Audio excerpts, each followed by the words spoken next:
আরে ছেলেটা বাজি খেলনা করে হ্যাঁ হ্যাঁ বাজি কিনে দেবো। আজকে যাচ্ছি বনগা। অদ্রিত ঘুমিয়ে পড়েছে। দেখো, আমার ছোটবেলা থেকে সিমরানির পুজো বাদ দিয়ে যেখানকার পুজো আমায় ভীষণ টানতো তা হলো বনগাঁর পুজো। কারণ একদম ছোট থাকতে বাবার সঙ্গে কয়েকবার গেছি, একবার মামাও নিয়ে গেছিল নৌকায় করে। আর তারপর যখন বড় হলাম, কলেজে পড়লাম, সেই সময় প্রায় প্রত্যেকবার নিয়ম করে অষ্টমীর দিন প্রতাপগড় মাঠে বসা। একবার করে রাগ হয়, বুঝলে? মা বলে আমিও নাকি ছোটবেলায় খেলনা কেনা নিয়ে বড্ড বিরক্ত করতাম। সেই জন্যে অদ্রিত যখন খেলনা খেলনা করে আমি খুব একটা বিরক্ত হই না। যাই হোক, পুজো দেখতে দেখতে খিদে পেয়ে গেছিল, চলে এলাম পুল সাইডিনে। এখানে খাওয়া মানে পয়সা খাওয়া, বুঝতো?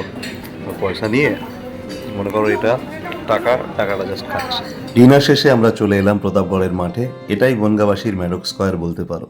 প্রতাপগড় মাঠে একটা সময় মানে যখন কলেজে পড়তাম, বন্ধু বান্ধবরা সব অষ্টমীর দিন এসে ভিড় জমাতো। আগে যেমন মাঠ জুড়ে অনেকটা জায়গা থাকতো, তাঁবু কিনতে পাওয়া যেত, সবাই বসতো।